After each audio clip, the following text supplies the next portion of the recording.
নমস্কার, অনেক দিন বাদে ব্লগে এলাম। আজকে এখন আমি দাঁড়িয়ে আছি শিয়ালদা স্টেশনে। তোমরা থাম্বনেল দেখে বুঝে গেছো আমরা কোথায় যাচ্ছি। 3টের সময় কিন্তু ট্রেন। সূচনা ট্রেনের সামনে ওয়েট করছে, দরজা খুললে ও যাতে ঢুকতে পারে। আর আমি এলাম একটুখানি সামনেটায়।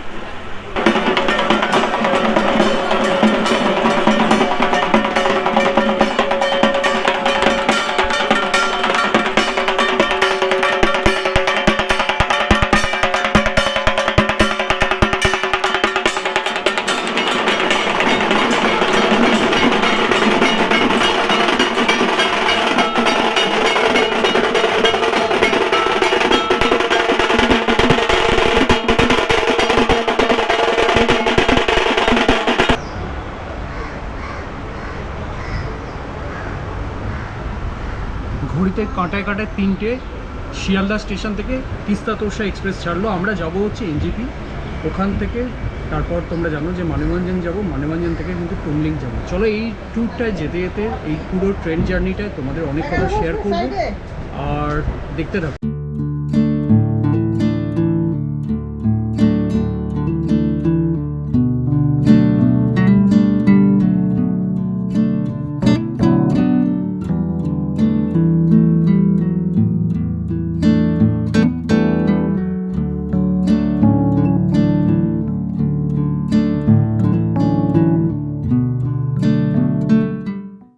নবদ্বীপ ধাম পেরোলো 5টা 40 নাগাদ।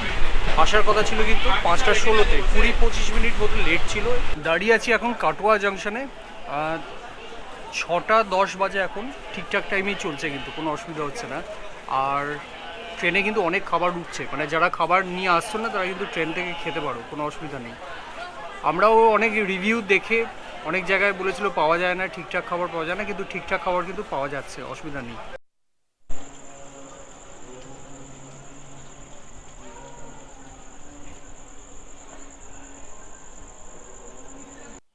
এখন দাঁড়িয়ে আছি আজিমগঞ্জ জাংশনে। এখন বাজে হচ্ছে 7টা 20। এই মাত্র এসে ট্রেনটা থামলো। এখানে মিনিট 2-3 দাঁড়াবে, তারপর কিন্তু ছেড়ে দেবে।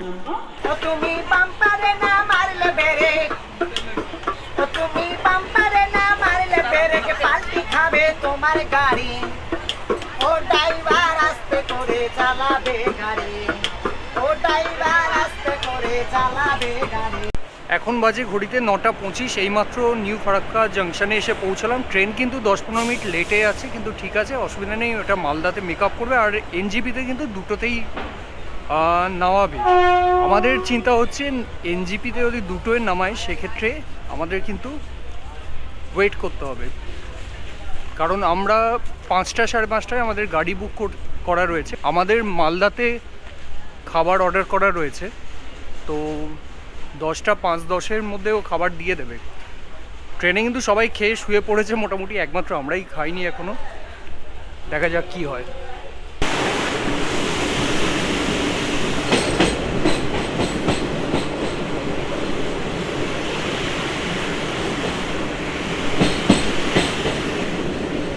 ফারাক্কা ব্যারেজের ওপর দিয়ে এখন ট্রেন যাচ্ছে। এখন বাজে হচ্ছে ঘড়িতে 9:30। এরপর মালদাতে আসবে। মালদাতে আমাদের খাবার অর্ডার করা রয়েছে, ওখানে দেখা যাক কি হয়।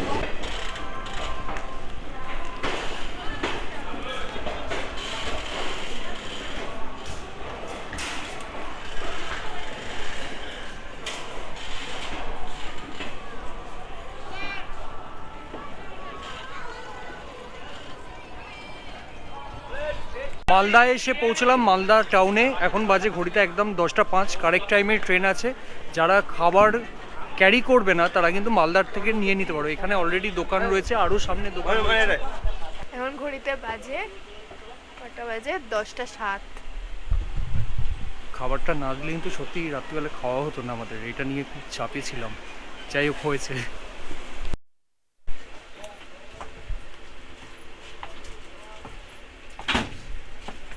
যেটার মধ্যে রুটি আছে,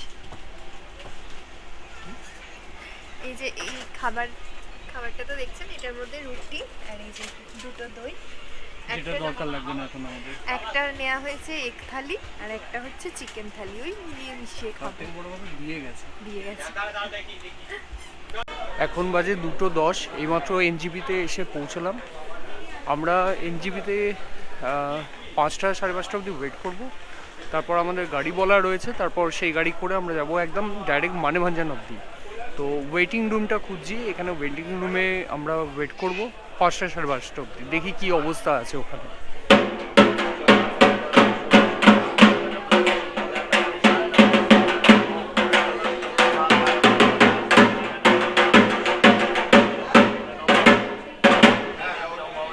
এনজিপিতে ট্রেন অ্যারাইভ করবার পর আমরা এনজিপির এক্সিকিউটিভ লাউঞ্জে ওয়েট করছি 2:30 থেকে, এখন বাজে 4:30 প্রায়। তো 5টা অবধি করবো ওয়েট, তারপর আমাদের গাড়ি চলে আসবে, গাড়ি করে আমরা বেরিয়ে যাবো মানেভাঞ্জানের উদ্দেশ্যে।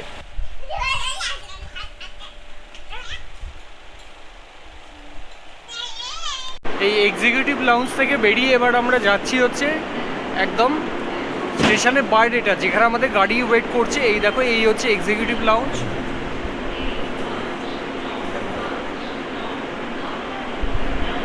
পেছনেই কিন্তু দাঁড়িয়ে রয়েছে শতাব্দী এক্সপ্রেস, নিউ জলপাইগুড়ি থেকে হাওড়া।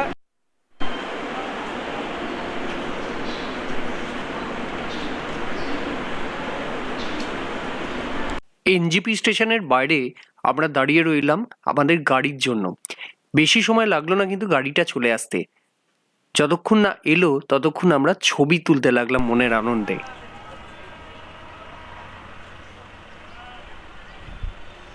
অবশেষে আমরা নিউ জলপাইগুড়ি স্টেশনের বাইরে এসে দাঁড়ালাম। এখানে আমাদের গাড়িটা আসবে, আমাদের বললেন যে এই সামনেটা ওয়েট করতে, এক্ষুনি হয়তো চলে আসবে, হয়তো এসেও গেছে, আমরা খুঁজে নিই তাকে। গাড়িতে উঠে চলো তোমাদেরকে দেখাচ্ছি। আমরা সোজা যাব হচ্ছে এখন মানেভাঞ্জান, আর মিরিক হয়ে যাব, আর মানেভাঞ্জান থেকে পারমিট নিয়ে তারপর আমরা যাব হচ্ছে টুমলিংয়ে। আমরা এই সবে এখন গাড়িতে উঠলাম এনজিপি থেকে। আমাদের সাথে আছে বিক্রম দা, উনি আমাদের নিয়ে যাবেন হচ্ছে মানেভাঞ্জান অবধি। আমি পরে ওনার ডিটেলসগুলো আমি সব দিয়ে দেবো। চলো আগে যাওয়া শুরু করা যাক। দূরে হয়তো দেখা যাচ্ছে কাঞ্চনজঙ্ঘা, অসাধারণ লাগছে কিন্তু। আমরা আরো সামনে যাব, আরো সামনে গিয়ে দেখাবো। এখান থেকে খালি চোখে কিন্তু দারুণ লাগছে, ক্যামেরায় জানি না কতটা সুন্দর আসছে, খালি চোখে অসম্ভব সুন্দর লাগছে।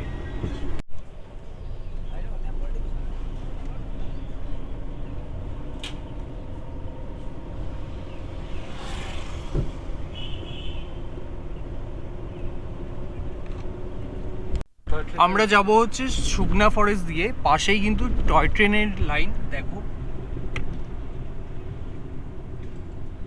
একটা টয় ট্রেন পেলে কিন্তু দারুণ লাগতো। কি রে, কেমন লাগছে? ভালোই লাগছে, আমি ঠান্ডায় আবার সব মুড়ি দিয়ে বসে আছি, ভালোই লাগছে। এই দেখো, এখান থেকে কিন্তু ফরেস্টটা স্টার্ট হচ্ছে, দারুণ লাগছে এখান থেকে। আরো সামনে কিন্তু ভিউ আরো সুন্দর রয়েছে।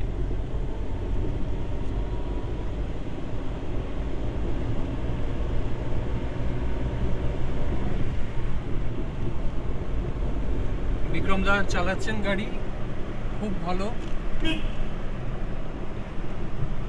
যারা নর্থ বেঙ্গল আসবে এনজিপি থেকে বিক্রম দার সাথে কন্ট্যাক্ট করে দিতে পারো। আমি ডেসক্রিপশন বক্সে ওনার ডিটেলস দিয়ে দেবো, ওনার সাথে কন্ট্যাক্ট করে তোমরা চলে আসতে পারো।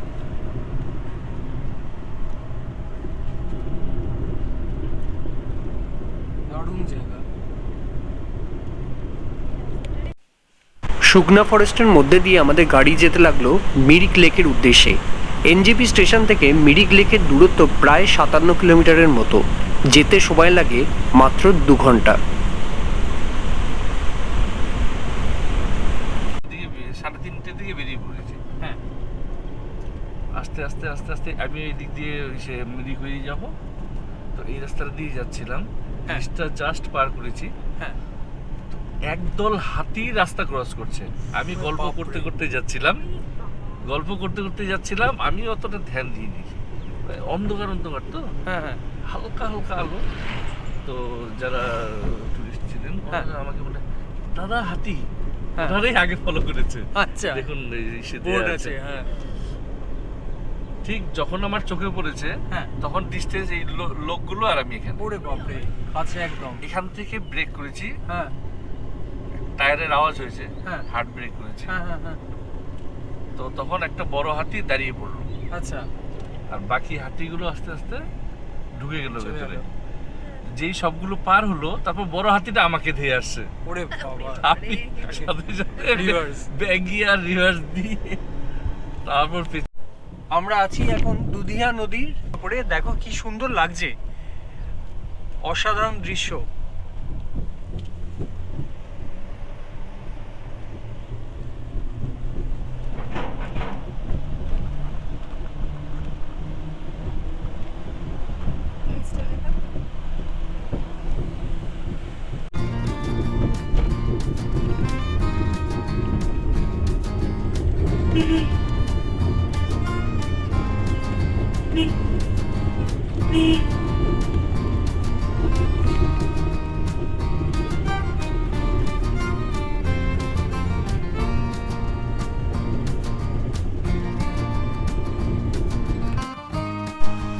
খালি দেখো কতটা ওপরে উঠেছি, কি সুন্দর লাগছে।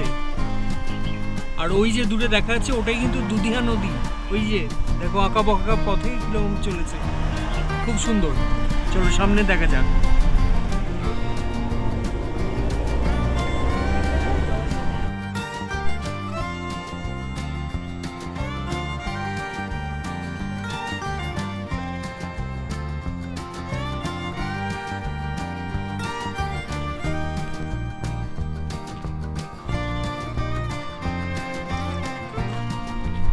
আমরা এখন দাঁড়িয়ে আছি টিংলিং ভিউ পয়েন্টে। অসম্ভব সুন্দর লাগছে কিন্তু এই ভিউটা। আর তোমাদের দেখাচ্ছি ওপর থেকে যে ভিউটা নিলাম, এখান থেকে দেখো কি সুন্দর লাগছে। নিচের খালি রাস্তাটা দেখো।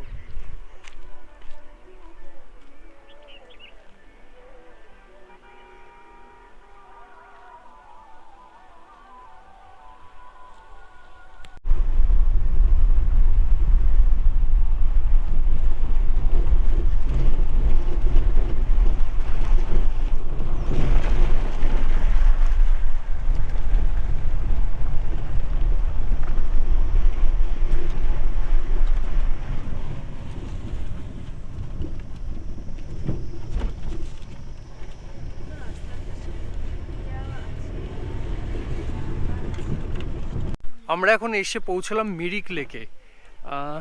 খুব সুন্দর সাজানো গোছানো এই জায়গাটা। বল। ফাইনালি সানগ্লাসটা পরতে পারলাম, এত রোদ না। প্রচন্ড রোদ। দেখো কি সুন্দর সাজানো গোছানো জায়গাটা দেখো।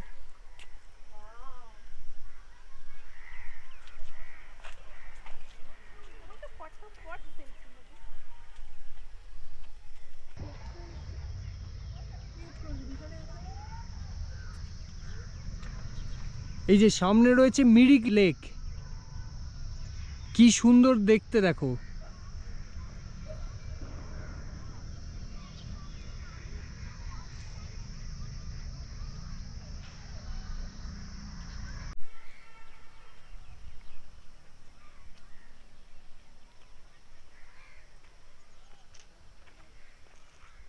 মিরিক লেকে খানিকটা সময় কাটিয়ে আমরা বেরিয়ে পড়লাম গোপালধারা টি এস্টেটের উদ্দেশ্যে। পথে যেতে যেতে পাহাড়ের রূপ দেখে সত্যি মুগ্ধ হয়ে গেলাম আমরা।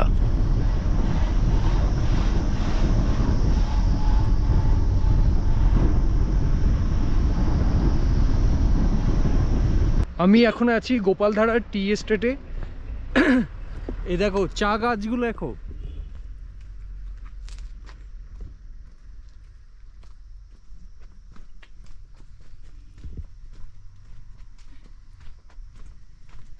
এত টায়ার্ড লাগছে না, মানে আমরা তিস্তাতোর সাথে এসছি। রাতে তো ঘুম হয়নি, শুয়েছি রাত 11টায় আর উঠে গেছি মানে নামতে হবে যেহেতু 2টোতে। আমরা অলমোস্ট সারা রাত জাগা, মানে ওই আর কি জাস্ট একটু পিঠটা ঠেকানো সিটে, কিন্তু মানে চোখ পুরো জুড়িয়ে আসছে, মাথায় রোদ লাগছে, পুরো চোখ জুড়িয়ে আসছে। প্রচণ্ড রকম ঘুম পাচ্ছে, মানে আমি 2 ঘন্টাও শুইনি। হ্যাঁ, 11টায় শুয়েছি, 12:30টার মধ্যে উঠে পড়েছি, 1.5 ঘন্টা। এখানটা দেখো,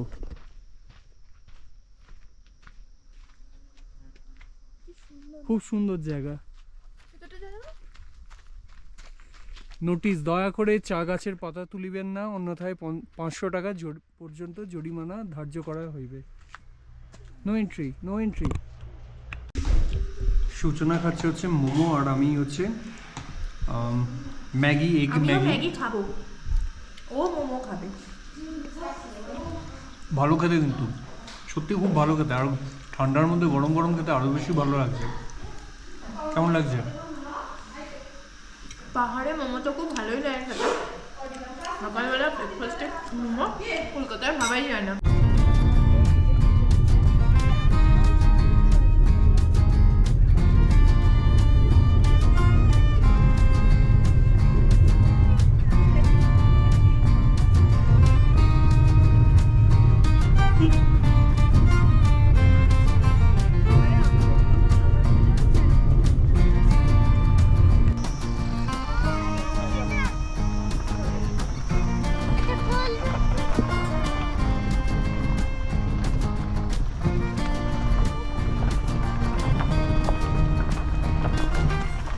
আমি আছি এখন মানেভঞ্জনের ল্যান্ড রোভার অ্যাসোসিয়েশনের সামনে। যারা তোমরা সান্দাকফু বা টুমলিং টংলু যাবে, তাদের কিন্তু এখান থেকে ল্যান্ড রোভার বা বোলেরো গাড়ি তোমরা এখান থেকে বুক করতে পারো। এই দেখো,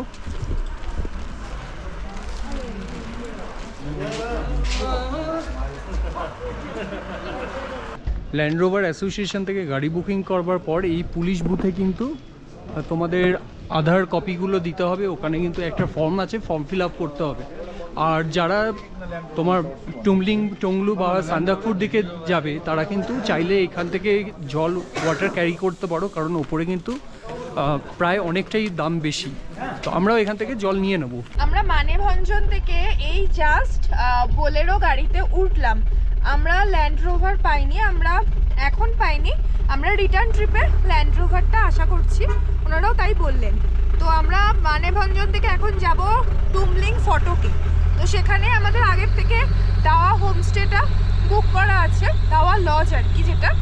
তো রাস্তায় যেতে যেতে আরও কি ফর্মালিটিস আছে দেখা যাক সেগুলো কী কী করতে হয়, কারণ এটা যেহেতু ইন্দো নেপাল বর্ডারে, তো কিছু কিছু ফর্মালিটিস তো থাকবেই, বুঝতেই পারছেন। তো সেগুলো দেখি রাস্তায় কী কী হতে থাকে। এখানে কিছু ফর্মালিটিস ছিল, সেগুলো অভিক করেছে। মানেভঞ্জনে ল্যান্ড রোভার অ্যাসোসিয়েশনে কথা বলে ঠিক করা হলো যে যাবার সময় বোলেরো গাড়ি আমাদের নামিয়ে দেবে টুমলিং ফটক অবধি, আবার ফেরত আসার সময় ল্যান্ড রোভার গাড়ি আমাদেরকে টুমলিং ফটক থেকে নিয়ে আসবে মানেভঞ্জন অবধি। এই পুরোটাই খরচা পড়বে 4000 টাকা। সেই মতো আমরা রাজি হয়ে আমরা যেতে লাগলাম টুমলিং ফটকের উদ্দেশ্যে। এই রাস্তাটা কিন্তু বেশ স্টিপ, উঠতে খুব কষ্ট হচ্ছিল। আর এইখানে 4 হুইল ড্রাইভ ছাড়া অন্য গাড়ি চলে না।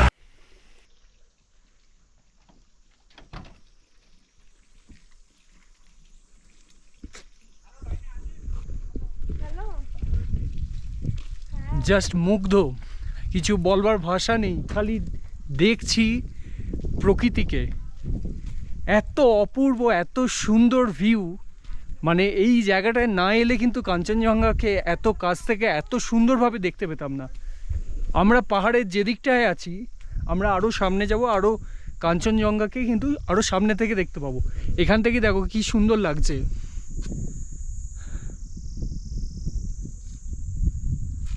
আমরা এখানে থেমেছি চা খাওয়ার জন্য, টুমলিং যাচ্ছি। রাস্তা কিন্তু প্রচণ্ড রকমের স্টিভ, মানে এখানে বোলেরো আর ল্যান্ড রোভার গাড়ি ছাড়া কিন্তু উঠবেই না, প্রচণ্ড স্টিভ। আর চারপাশটা অসাধারণ।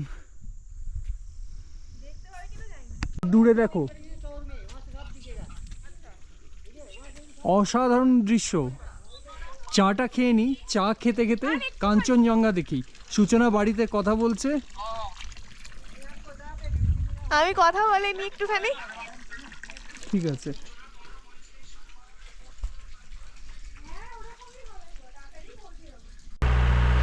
চা খেয়ে আমরা বেরিয়ে পড়লাম টুমলিংয়ের উদ্দেশ্যে। মাঝে অবশ্য টংলুতে থামলাম, দু চোখ ভরে কাঞ্চনজঙ্ঘাকে দেখে নিলাম। এত অপূর্ব দৃশ্য জন্ম জন্মান্তরেও ভুলব না। আজকের এপিসোডটা এত অবধিই থাক, এরপর আসবো টুমলিংয়ের ভিডিও নিয়ে।